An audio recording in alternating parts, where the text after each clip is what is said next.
I'm Dr. Karen. And this is your A+ Care tip of the day.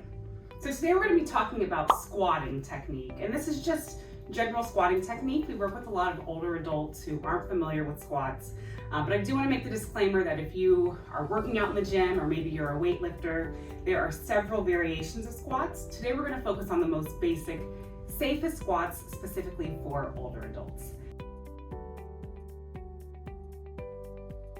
So Karen's gonna be my patient today. She's very young. She can do all the variations, but we're gonna, again, stick with that very simple squat technique. So Karen, I'm gonna have you actually turn to the side just for a better view. And so oftentimes when people squat down, we see them do the incorrect technique. So oftentimes their knees are coming way forward or their chest is dropping really low.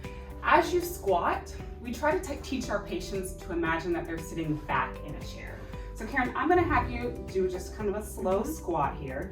So your hips are actually coming back behind you, dipping down like you're sinking into a chair. You can come back up, I won't make you hold that for too long. So you can see that instead of her bottom sinking straight down, it's sinking backwards. So that's the first thing I want you to keep in mind.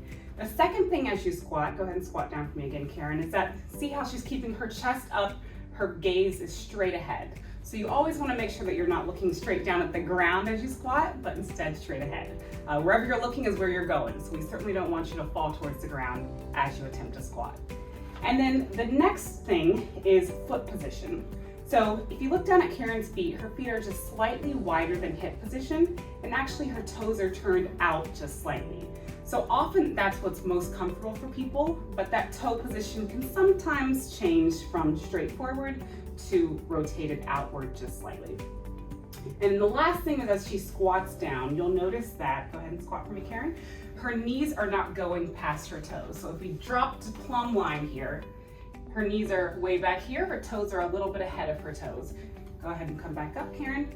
As a little trick for you as you do these at home is as you squat down, you should be able to still see your toes in the squat. So always squat down, glance down at the floor to see if you can see your big toe. If you can, then you're in the right position. So now that we've talked about all of those steps, I'm gonna have Karen incorporate them all together. So she's got her feet slightly wider than her hips, her toes slightly outwards. She's squatted down with her hips pushing back like she's sitting in a chair, chest is up, gaze is forward, and those knees again aren't going forward past her toes. So one more time, Karen, for the people at home. Hips are back, knees not over the toes, and that is a perfect squat technique. And back up. And that is your A+ Care tip of the day.